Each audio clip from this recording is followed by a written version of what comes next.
ghosts and ghouls, Warlock Brew here, and today I got a heck of a review for you. Today I'm reviewing Shadow Warrior. Yes, it came out a long time ago. No, not the one that came out in the early 90s. This is the Shadow Warrior that came out in 2011. Yeah, 7 years ago.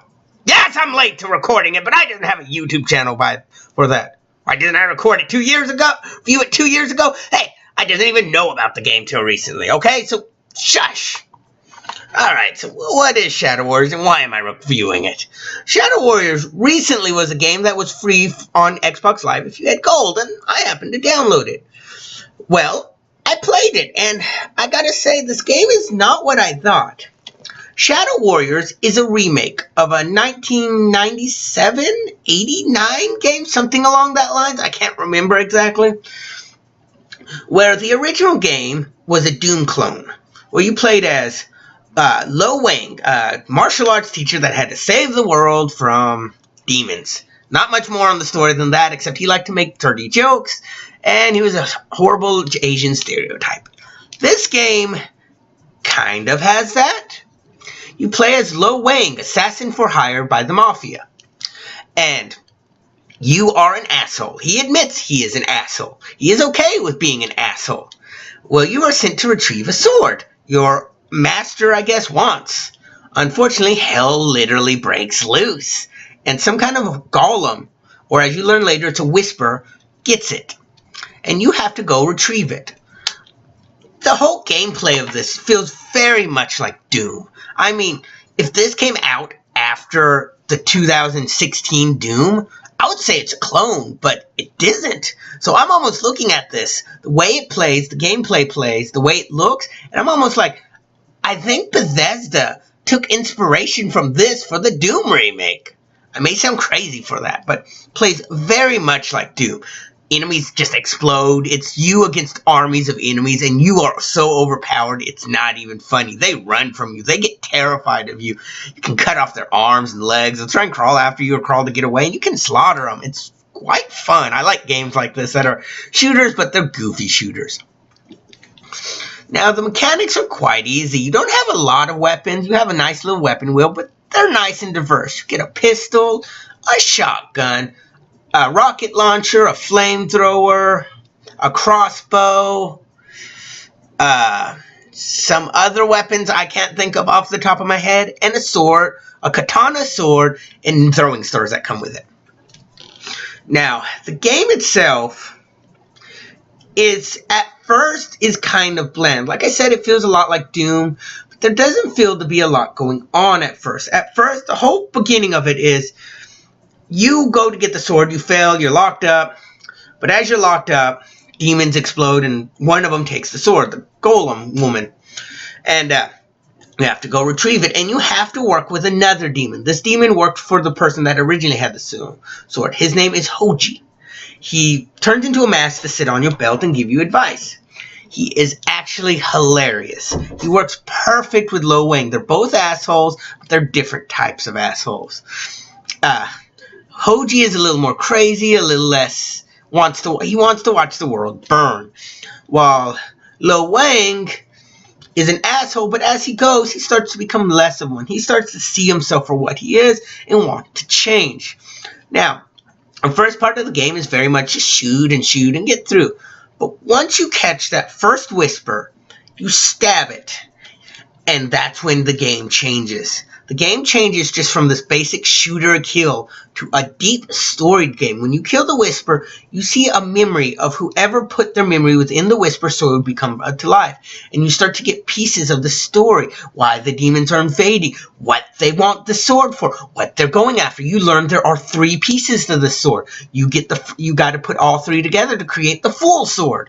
Each one giving you a new ability. The first one makes it do more damage. The second one drains health. The third one lets you switch energy blades. And it's a brilliant way. After you also kill a Whisper, you're thrown into the demon realm temporarily to do a boss battle. Now, this is where the game really slows down a bit. The first boss battle is great. It's epic. It feels massive. And the bosses, all of them look amazing. They're all unique. They're different looking. They look cool. Neat personality a bit. But that's it.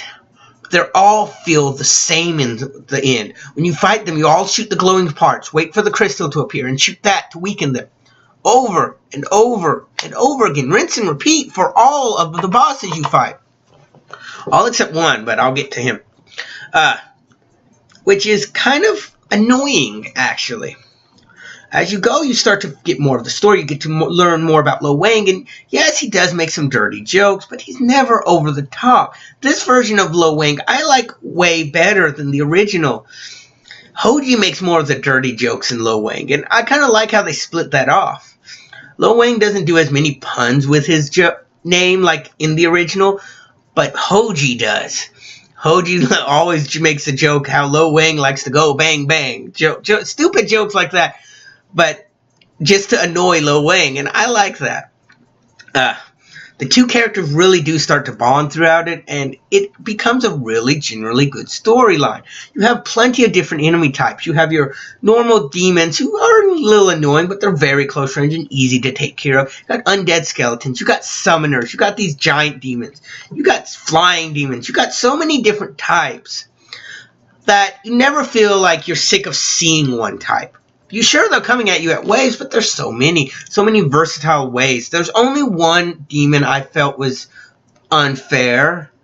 I don't know what each demon's name was, but this one was a kind of monkey. It had the voice of a baboon. It would make a screeching and it would charge at you. Its only weak spot was its back, which usually isn't bad, but it was such a small spot on its back.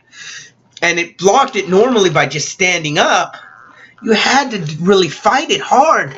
And when you had to fight two at once, it was near impossible in some regards because of the room shape. Because you could get it to run into walls, to fall over for a second. But if you got two rushing at you, it's very hard to work it out. It felt unfair in that part. But that would be my biggest complaint with the basic enemies. There was one boss battle that was fairly different. This boss battle was against Lo Wang's original master or whatever, the head of the gang. And it was just sword on sword, which I kind of liked. It felt neat. It was a different mechanic. But at the end, he was a very easy boss.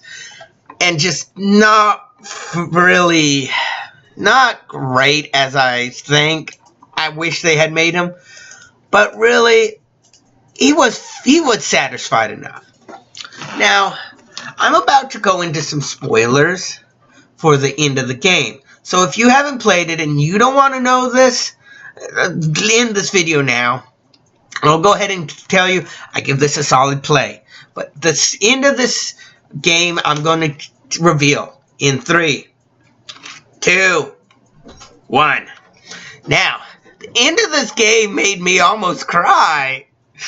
Okay, what happens, you may ask?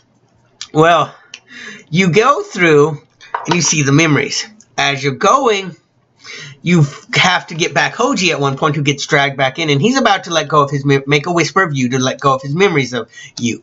That way he can just help the kingdom. He's tired of it. It turns out the main bad guy got in his head. His half-brother. And you convince him not to. You really have a nice down-to-earth talk. Some neat animation with Hoji smashing off what he was working off the table and holding his head crying. Which, if you see the animation in this game, you'll be like, they did that in this? The game animation, the character models don't seem like they should be able to do that, but they did. But that makes you have a really closeness with Hoji, a really connection with Hoji, you feel like. But at the end of the game, what Hoji does nearly brought me to tears. You have the last Whisper, who has Hoji's memories, is holding the sword, and Hoji knocks it back and grabs the sword. No shadow demon or immortal can hold the sword. It will kill them. And he drags it forward towards his brother, who his brother runs off, and he throws it to you and tells you go after him as he falls down dying because he feels the burning. It's eating him from the inside that he held the sword, and now it's killing him quite literally in every way. Now at the end, you fight a boss, you get back to where Hoji lay dead and his brother's there again. He tells you, just kill me now. You've killed all my guards. only one sacrifice can wake up the woman that brings the rain. I have to do it. And that makes you see something in this storyline. Hoji, while he was a good guy, he wasn't a good guy. The bad guy, while he's the bad guy, isn't a bad guy. The whole story, and this is where I'm getting at the spoiler, falls so beautifully into place when you finally see Hoji's memory. There's a woman that can, when she cries, it brings the rain. Hoji was tasked with guarding her. He is also the armor, so he'd make weapons too, so you learn that later. But when you see his memories, you learn he became curious about her and her about him. And they fell in love. But it made her stop crying. It made the rain stop. And his world needed that. So his brother took him, dragged him out, and forbade her from seeing him and him from her, just to show the fact he cut off Hoji's face.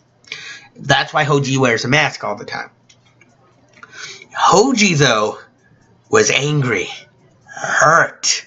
So the new guard who had to bring her something poisoned it to put her into a sleep until one of their bloods hit her so she could awaken.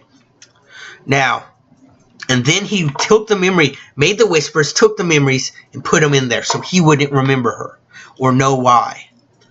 This is a character that is sad, that is hurt. He would have been a bad guy in anything else, but in this, they made him a good guy. And you see that. He at the end, he's not just doing it to awaken her, even though he can't remember. He's doing it because he doesn't want his brother to rule. No one should have to give up what they love to that. To always be in, everything has to be one way.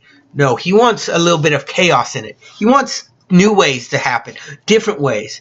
Now at the end, it was just a brother trying to bring the rain back to save his world. But at the end, he was doing it in a bad way. Both of them did it in a horrible way, but at the end, he was willing to sacrifice himself to bring it back. And when you kill him, you pass out. And you wake up, the girl's gone, so is Hoji's body, and you go outside, and you see her sitting there with Hoji dead in her lap. And she looks up, and rain's falling, and she's crying. And your character, it zooms out as he kneels down in front of her. And that's where it ends. That almost made me cry. That was such a sad thing. And I loved it. I liked that game. Now, I give it a play. The graphics are a bit weaker now. They nice backgrounds. And they do have some very... The backgrounds get boring after a while. It really does. But the gameplay's solid. The story is amazing once you get past the first part. And the characters are likable. You do like them. Now, they are coming out. They have out last year, the second one. They don't have a physical version. It's only digital, but it's on Xbox One. So when I get $40 and can, I will get a hold of it and play it and review it for you guys. But I give this a solid play, at least for the story and the characters. But at the end, what do you think of it? Do you like the game? Did you like my review? Did I spoil it and you not turn the video off? If so, that is your own damn fault. But until then, this has been Warlock Boo! Hoping to be spooking y'all later. Bye.